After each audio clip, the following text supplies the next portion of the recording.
이 시간 성경 봉독하실 때 요한복음 12장 1절에서 3절까지 한기란 집사님 봉독해 드리겠습니다. 다 같이 기립하셔서 하나님의 말씀을 봉독하시겠습니다.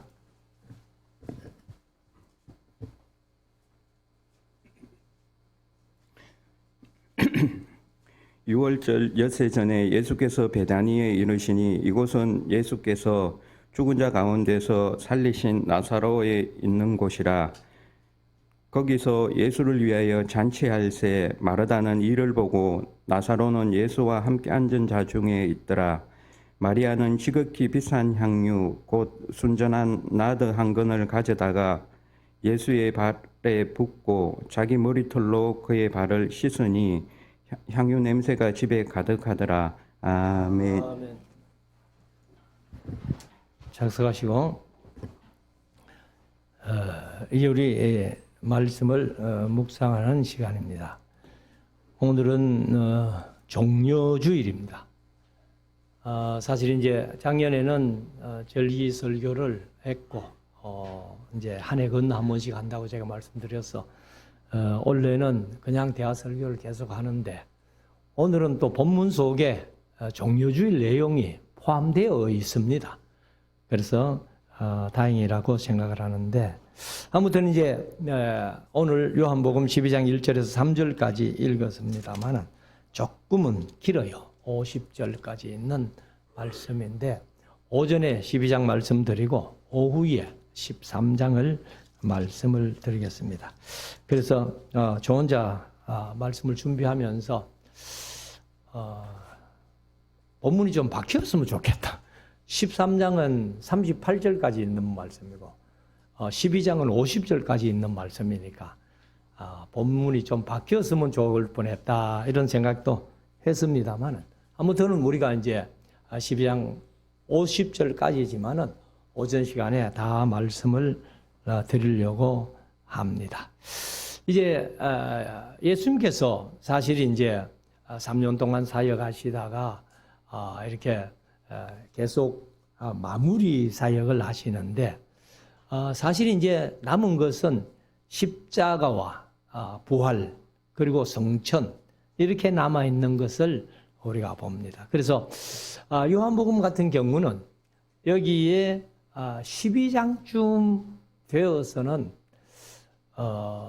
앞으로 불과 그렇게 많이 남지 않은 그런 그러나 마태복음 같은 경우는 16장에서 3년 사역을 마치고 가이사랴 빌립보에서 베드로의 신앙 고백 들으시고 6개월 뒤에 예루살렘 올라가셔가지고 십자가에 못 박혀 죽임 당하시고 부활하시고 성천하시는 이런 일입니다. 그래서 요한복음도 사실은 한 절반 가까이가 예수님의 남은 한 6개월, 5, 6개월 정도 뭐 이렇게 시간을 우리가 볼 수가 있습니다. 그래서 이 내용이 얼마나 중요한 내용이니까 물론 성경 말씀 어디가 안 중요한 것이 있겠습니까만은 특별히 우리가 신앙생활 하는데 특별히 중요한 그러한 말씀이니까 우리가 귀 기울여 들으시고 이 말씀을 우리가 우리 삶 속에 적용하면서 순종하면서 살아가는 우리 모두가 될 수 있기를 원합니다. 그럼 1절부터 한번 보십시다. 6월절 엿새 전에 6월절 6일 전이라는 거죠. 예수께서 베다니에 이르시니 베다니는 뭐 지난번에 말씀드린 대로 예루살렘에서 한 우리말로는 오리 했습니다만은 15스타디온 같으면은 2.88km, 2.88 그러면 오리보다는 조금 더한 그런 곳인데 이곳은 예수께서 죽은 자 가운데서 다시 살리신 나사로에 있는 곳이라. 우리가 이제 11장에서 나사로가 죽은 지 나흘이나 되는 장례식된 이제 무덤에 있는 나사로를 예수님께서 나사로야 나오라 이렇게 해서 이제 살려주신 그 곳이라는 거예요. 거기서 예수를 위하여 잔치할세. 이게 이제 이 다른 복음서에서 보면은 이제 베다니 바리새인 시몬의 집입니다. 베다니 문둥이 시몬 집인데 여기는 이제 이 말씀은 그대로 보면은 꼭 나사로 집에서 한 것처럼 그렇게 인식할 수가 있습니다. 그런데 우리가 이제 복음서 전체를 본다면은 베다니 같은 지역인데 베다니 중에서 이제 바리새인 문둥이 시몬 집이었다. 나사로 집은 아니다 하는 것을 우리가 볼 수 있는데, 그러면 이제 마르다는 이를 보고 나사로는 예수와 함께 앉은 자 중에 있더라. 요 말씀이 이제 나사로는 예수와 함께 앉은 자 중에 있었다 하는 말씀이 시몬의 집에서 바리새인 시몬이 예수님을 청해 가지고 잔치할 때에, 그래 이제 나사로가 예수님과 함께 시몬과 그 모든 사람들이 와 있을 때에 앉은 자 중에 있었다 하는 것을 우리가 짐작을 해볼 수가 있습니다. 그리고 3절, 마리아는 지극히 비싼 향유 고순전한 나드 한 건을 가져다가 예수의 발에 붓고.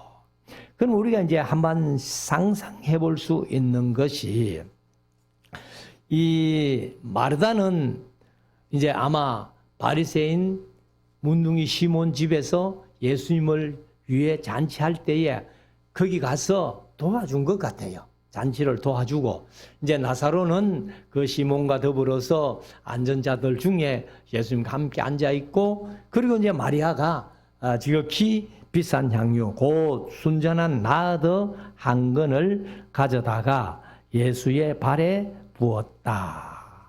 그래서 여기 이제 한 건이라는 말이 헬라로 리트라라는 말인데, 리트라가 한 파운드라는 거예요. 1파운드라는 건데, 그래서 1파운드가 이제 우리는 뭐 그런 게 안 쓰는데 미국 사람들이 자기들이 미터법을 정해가지고 세계로 다 쓰는데 자기들은 또 그냥 고집하는 거예요. 파운드. 파운드는 이제 뭐 영국이나 이런 유럽 쪽에서 쓰는 얘기입니다만은, 그래서 이제 12온스 그렇게 얘기를 했는데, 우리는 뭐 그람이나 이런 것들이 더 빨리 와닿으니까 373g이에요. 한 것이 373g쯤 되는 그런 향유를 가져다가 예수의 발에 붓고. 사실은 뭐 우리가 이제 자주 강의 시간에 말씀드렸습니다만은 예수의 발에 바로 부은 게 아니고 예수님 머리에 이렇게 한 방울 똑 떨어뜨리고, 그리고 이제 나머지를 발에 붓고 이제 마리아가 머리털로 이렇게 예수님의 발을 씻기는 그런 장면을 얘기를 하는데, 여기 이제 나드라는 것이 아주 비싼 향료예요. 그래서 인도로부터 티베트 지역에서 나는 그런 향료라고 하는데 아주 값비싼 그런 향료라. 그래서 나중에 이제 본문에 나옵니다만은 가룟유다가 딱 계산해 볼 때에 300데나리온에 팔 수 있는 그런 비싼 금액인 것입니다. 그래서 비싼 향유 곧 순전한 나드 한 건을 가져다가 예수의 발에 붓고 자기 머리털로 그의 발을 닦으니. 그는 예수님이죠. 예수님의 발을 이제 닦아 드리는데 향유 냄새가 집에 가득하더라. 사실은 향유 한 방울만 떨어뜨려도, 머리에 떨어뜨려도 그 향유 냄새가 아주 이렇게 방 안에 가득할 정도로 그런 향유인데, 이 향유를 옥합을 깨뜨리고 발에 붓고 하니까 온 집이 향유 냄새로 가득했다 하는 것을 이제 여기에서 말씀을 해주고 있습니다. 그래서 마리아가 이제 왜 향유를 그렇게 준비했을까 하는 건데, 사실 이제 이 향유는 히브리 처녀들이 시집갈 준비를 하는 거예요. 그래서 준비를 해가 가가지고 전날 밤에 신랑의 머리에 한 방울 떨어뜨리고, 그리고 이제 나머지는 가정에 두었다가 식탁에 초대할 만한, 그러니까 그냥 놀러 오는 거 말고 식탁에 초대할 만한 손님들이 오면은 한 방울씩 이렇게 떨어뜨려 줍니다.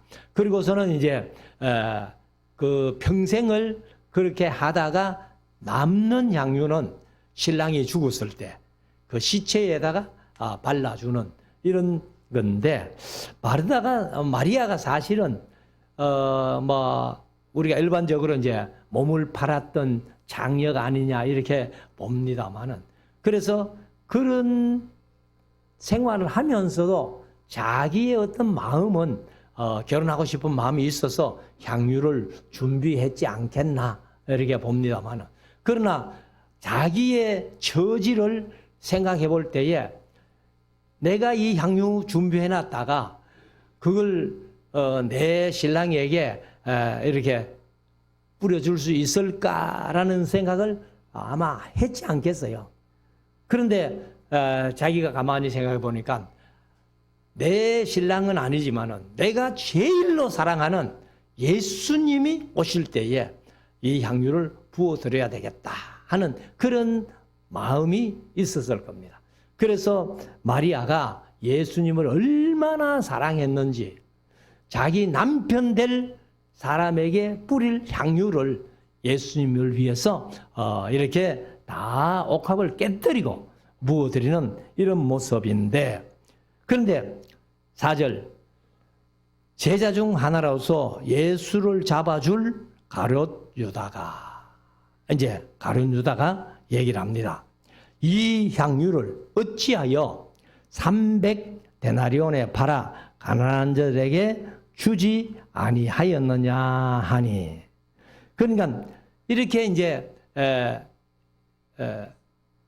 그 다른 복음서 마태복음이나 누가복음에 보면은 베다니 시몬 바리새인 문둥이 집에서 이렇게 할 때에 이것을 왜 허비하느냐고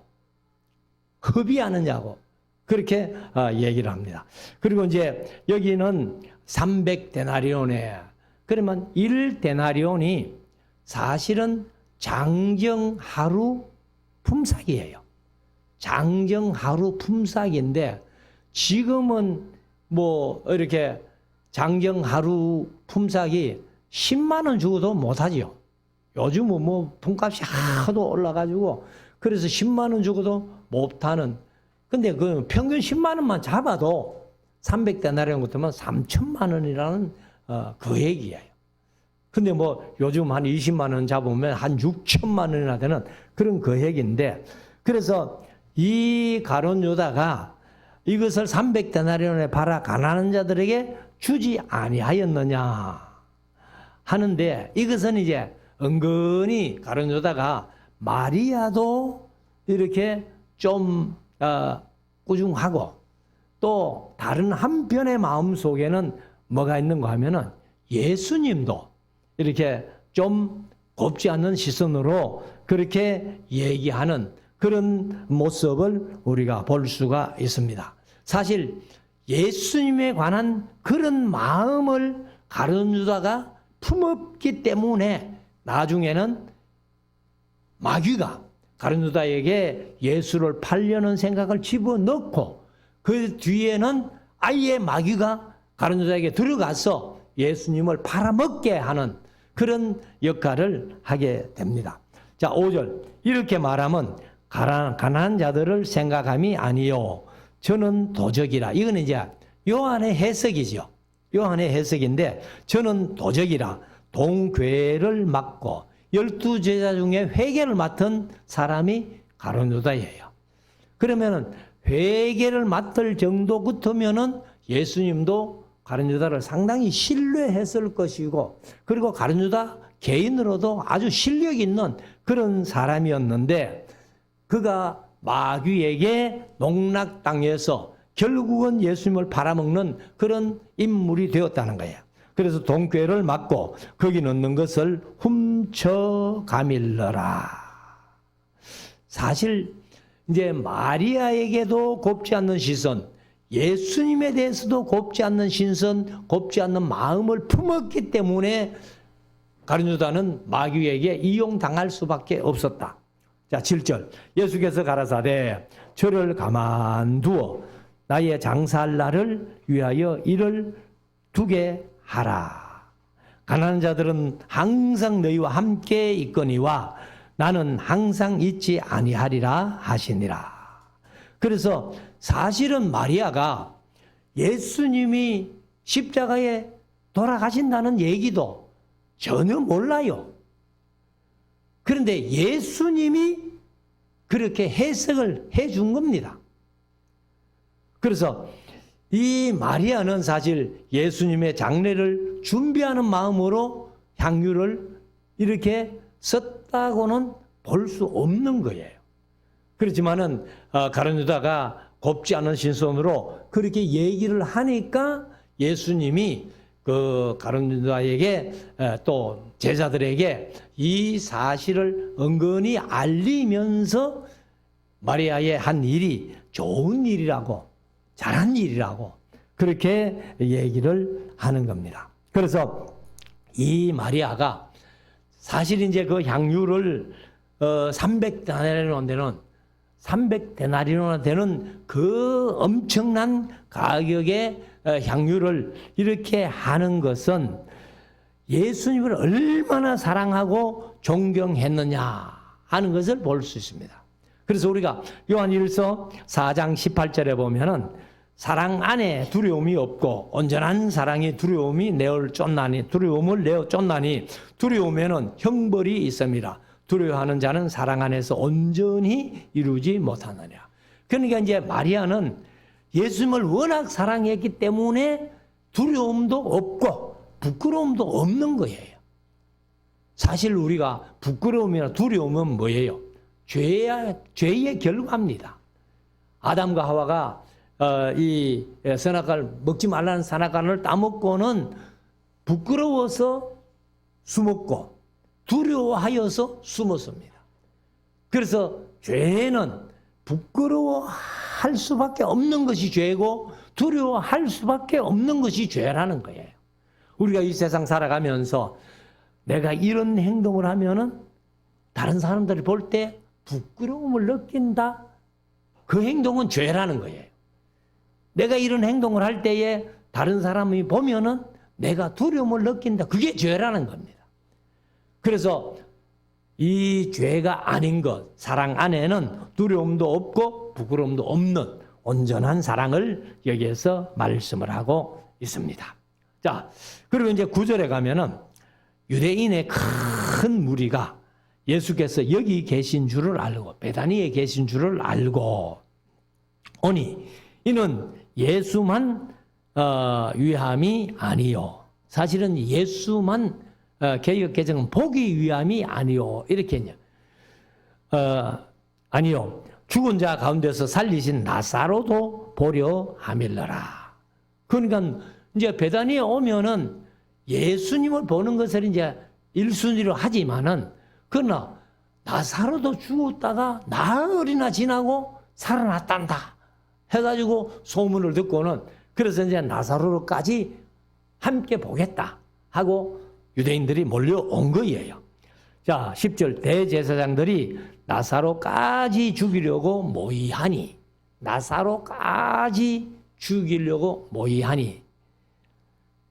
왜 이유는 11절에 나사로 까닭에 많은 유대인이 가서 예수를 믿음 일러라.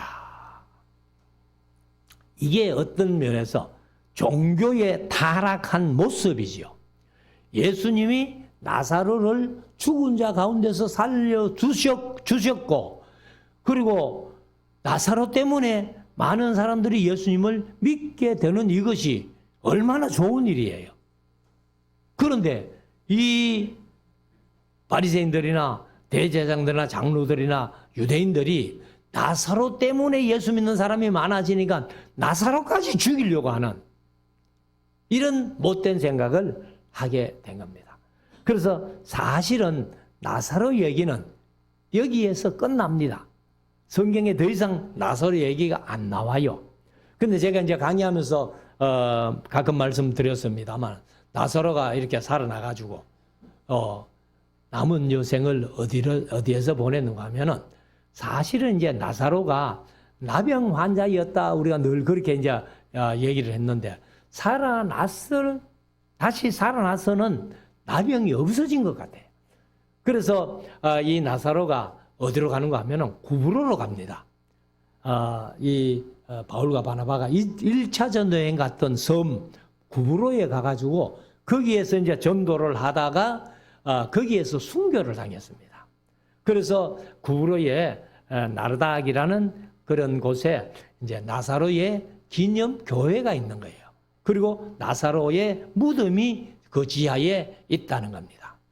그래서 저도 뭐 구브로는 안 가봤습니다만은 제가 이제 인터넷을 뚝 뒤돌다가 바울의 전도 여행 일정을 만들어 놓은 그런 것을 이제 좀 이렇게 다운받아 가지고 강의할 때마다 이제 나사로 기념 교회를 이렇게 영상으로 보여주고 이렇게 합니다만 그래서 나사로는 예수님으로부터 죽었다가 다시 살아나서 구브로에 가서 열심히 복음을 전하다가 그때에 이제 바울과 바나바가 왔을 때에 아마 구브로에 왔을 때에 영접하지 않았느냐 거기에 있는 현지 사람들이 가이드가 이제 그런 얘기를 하는 거예요.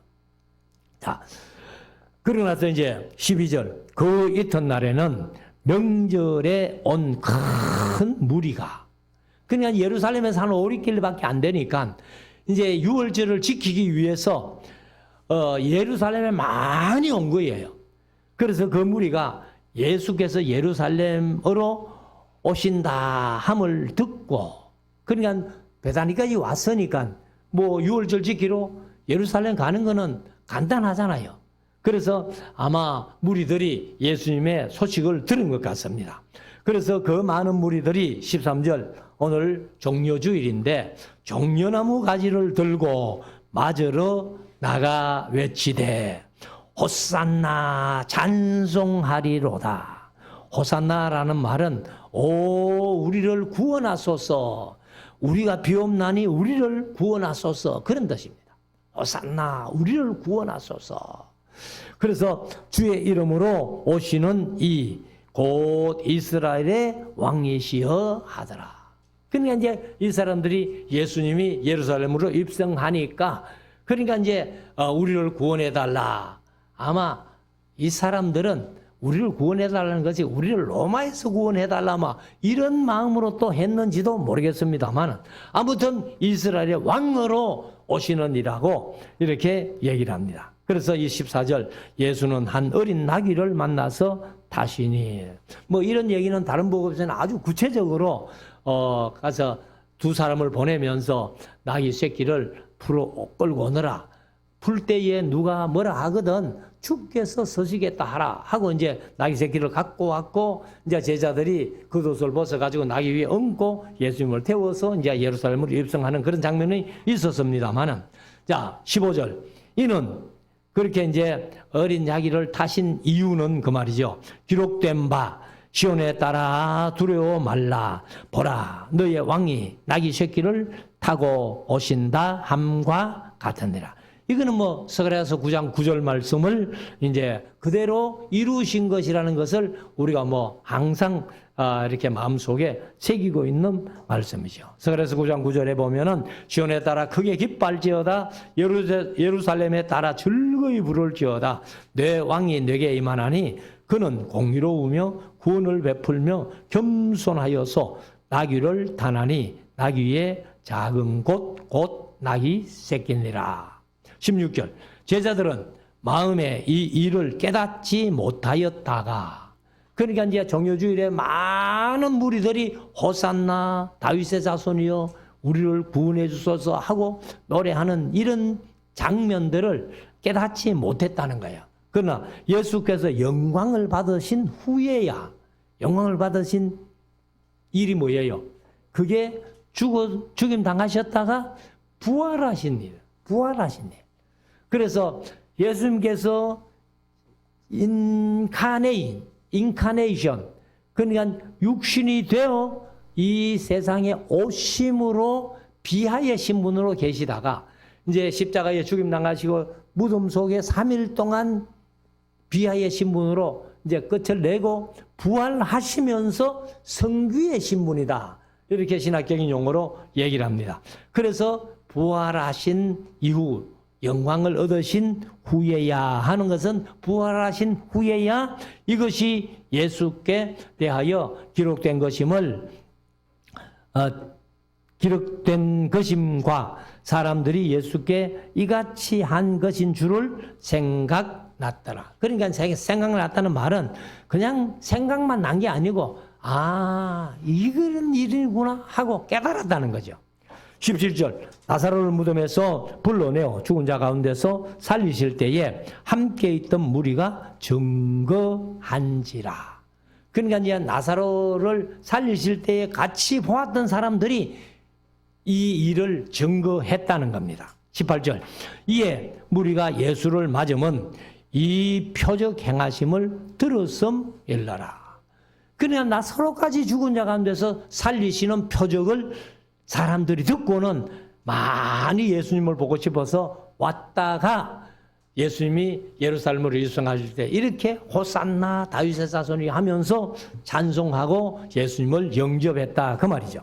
19절 바리새인들이 서로 말하되 볼지어다 너희 하는 일이 설데없다. 보라 온 세상이 저를 좇는도다 하니라. 그러니까 이 바리새인들이나 서기관들이나 장로들 제사장들 예수님을 없애하려고 애를 쓰는데 지금 예수님에 대해서 무슨 얘기해봐야 다 말짱 헛일이다. 지금 모든 사람들이 다 예수님을 따르고 예수님을 쫓아가려고 하는데 너희들이 그런 얘기해봐야 그런 일 해봐야 헛일이다 하는 식으로 그렇게 이제 얘기를 하는 겁니다. 자 20절 명절에 예배하러 올라온 사람 중에 헬라인 몇이 있는데 그러니까 이제 이 헬라파 유대인들 그리고 또 헬라인들도 유대인들의 어떤 삶을 이렇게 가만히 보니까 참 보통 사람들의 삶이 아니야. 왜요? 워낙 경건하게 정결하게 그렇게 사니까. 그래서 아마 예수를 많이 믿었던 것 같습니다.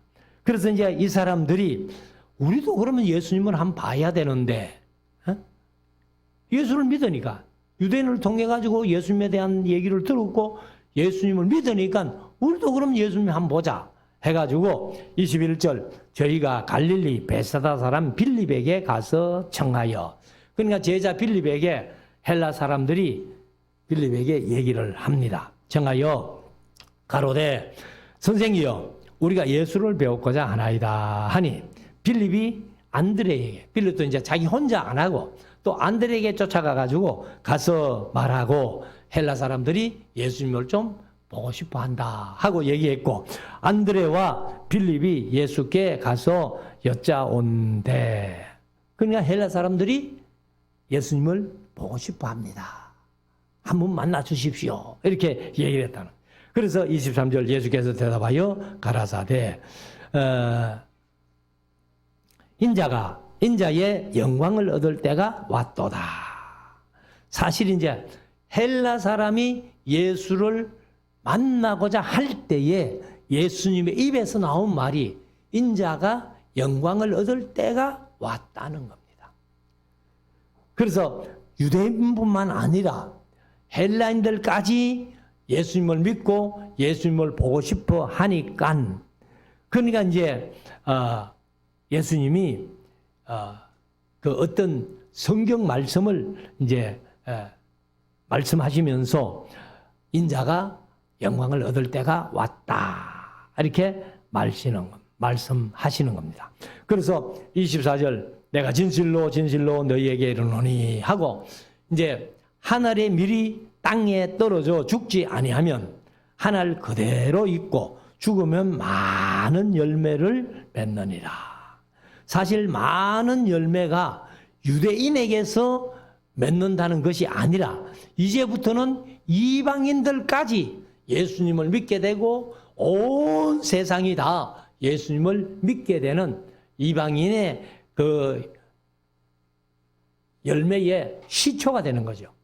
그래서 예수님이 이렇게 십자가에 못 박혀 죽임 당하심으로 말미암아서 하나님의 밀이 땅에 떨어져 석음으로 말미암아서 많은 열매를 맺는 것처럼 이제는 이방인들에게 말씀이 전파되고 복음이 전파되어서 수많은 열매를 맺게 될 것이다. 이렇게 말씀을 하시는 거예요.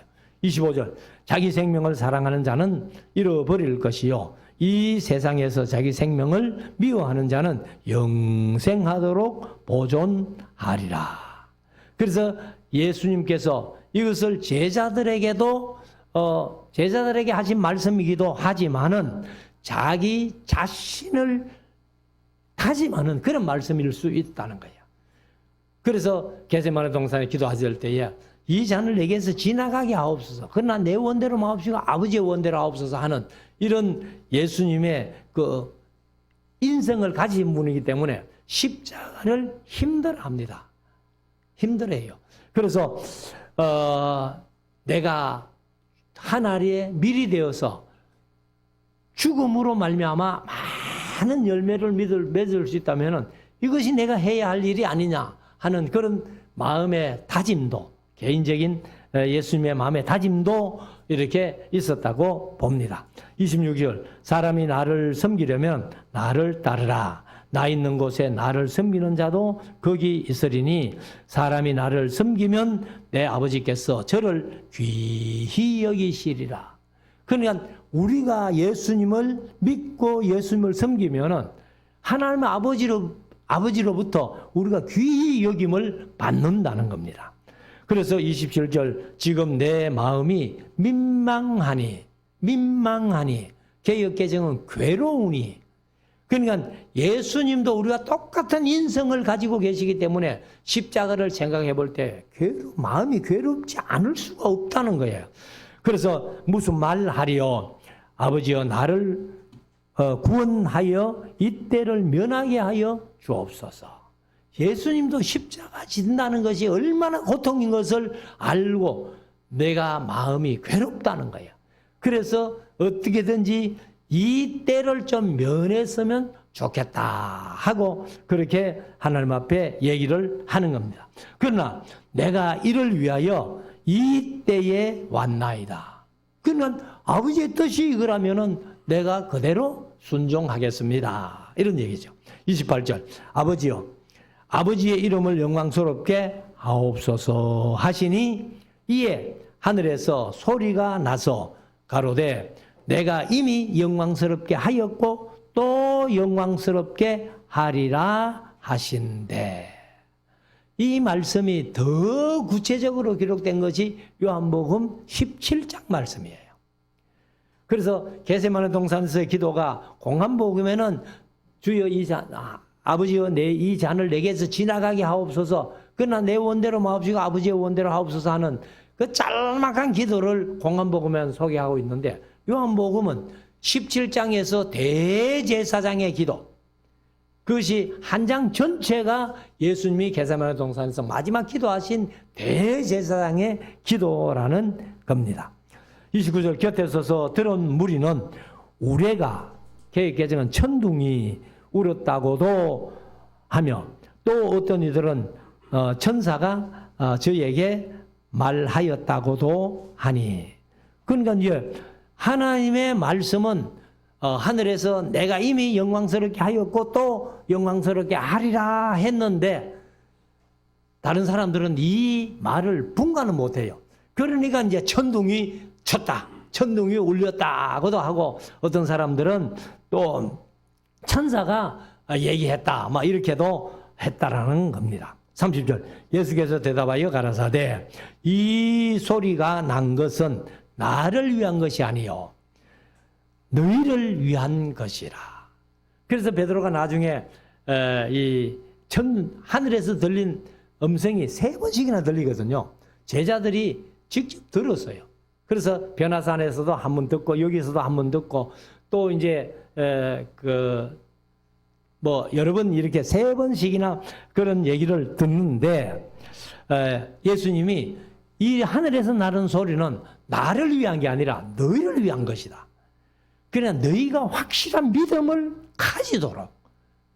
그래서 하나님이 증언해 주신 거예요. 증거해 주신 거예요. 31절. 이제 이 세상에 심판이 이르렀으니 이 세상 임금이 쫓겨나리라. 그러면 이 세상 임금이 누구예요? 사실은요, 이 세상 임금은 마귀입니다. 마귀가 사실은 창세기 3장에서 선악과 따먹게 해서 아담과 하와를 죽게 만들려고 그렇게 했는데, 그러니까 이제 이 죽음의 권세는 하나님이 물론 모든 걸 주관하지만은 마귀에게 최대의 무기예요. 그래서 이 마귀는 어떻게든지 이제 사람들을 죽게 만듭니다.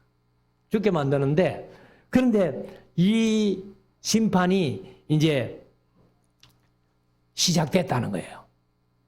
그래서 세상 임금이 쫓겨나리라. 그래서 세상 임금은 사탄이란 것을 다시 한번 우리가 마음속에 새기고, 그래서 우리는 예수 그리스도로 말미암아 예수님께서 그런 말씀을 하셨잖아요. 너희가 내 말에 거하면 참 내 제자가 되고 진리를 알게 될 텐데 진리를 알지니 진리가 너희를 자유케 하리라. 이렇게 이제 13장에 가면은 말씀을 합니다. 32절. 내가 땅에서 들리면, 땅에서 들린다는 것이 사실은 십자가에 돌아가신다는.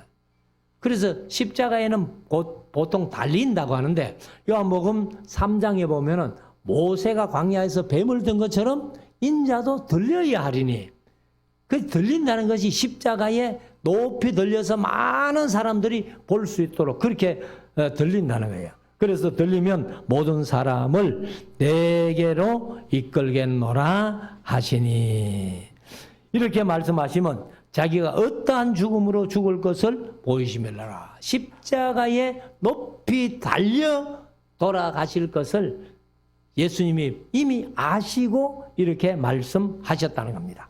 34절. 이 무리가 대답하되 우리는 율법에서 그리스도가 영원히 계신다함을 들었거늘 너는 어찌하여 인자가 들려야 하리라 하느냐. 이 인자는 누구냐. 그러니까 이제 구약성경에 보면 특별히 예언서에서 이스라엘이 영원히 회복된다는 거예요. 완전히 회복된다는 거예요. 그런데 이 사람들은 메시아가 오면은 이제 우리를 영원히 다스릴 것이다 라고 믿고 있는데, 인자가 들려야 십자가에 죽어야 한다 하니까 그 인자는 도대체 누구냐라고 그렇게 하는 겁니다. 35절. 예수께서 가라사대 아직 잠시 동안 빛이 너희 중에 있으니 빛이 있을 동안에 다녀 어두움에 붙잡히지 않게 하라. 어두움에 다니는 자는 그 가는 바를 알지 못하느니라. 너희에게 아직 빛이 있을 동안에 빛을 믿어라. 그리하면 빛의 아들이 되리라. 그러니까 요한복음 1장에 태초에 말씀이 계시니라. 그 말씀이 하나님과 함께 계시니 그 말씀이 곧 하나님인데 그가 빛으로 오셨는데 어둠이 알지 못했다, 깨닫지 못했다, 이렇게 말씀하시는데, 그러니까 빛을 믿으라 그렇게 말합니다. 그래서 빛을 믿으면은 빛의 아들이 될 것이다. 예수님이 빛이고, 그리고 우리가 예수님을 믿으면 우리가 예수님의 반사체가 되는 거예요. 그러니까 우리들, 저와 여러분들도 빛이라는 겁니다. 근데 발광체는 예수님만이 참 빛이고, 우리 성도들은 예수님을 반사시켜서 비추는 반사체다. 그래서 그 하반절, 36절 하반절, 예수께서 이 말씀을 하시고 저희를 떠나가서 숨으시니라. 왜 숨으세요? 아직 하나님의 때가 아니라는 거예요. 크로노스가 아니라는 거예요. 그러니까 그 크로노스를 기다리면서 이렇게 피하시기도 하고 숨기도 하고 이렇게 하셨다는 겁니다. 37절. 이렇게 많은 표적을 저희 앞에서 행하셨으나 저를 믿지 아니하니 이는 선지자 이사야의 말을 이루려 하심이라. 가로되 주여 우리에게 들은 바를 누가 믿었으며 주의 팔이 네게 나타났나이까 하였더라. 이 말씀은 이사야서 53장 1절 말씀이에요. 그래서 이사야서 53장 1절은 우리의 전한 것을 누가 믿었느뇨? 여호와의 팔이 네게 나타났느뇨? 그렇게 말씀하시고, 그리고 39절에 가면은 저희가 능히 믿지 못한 것은 이 까닭이니 곧 이사야가 다시 일러서되 하고, 이제 다시 이런 말씀은 이사야서 6장 10절 말씀을 이제 인용하는 거예요.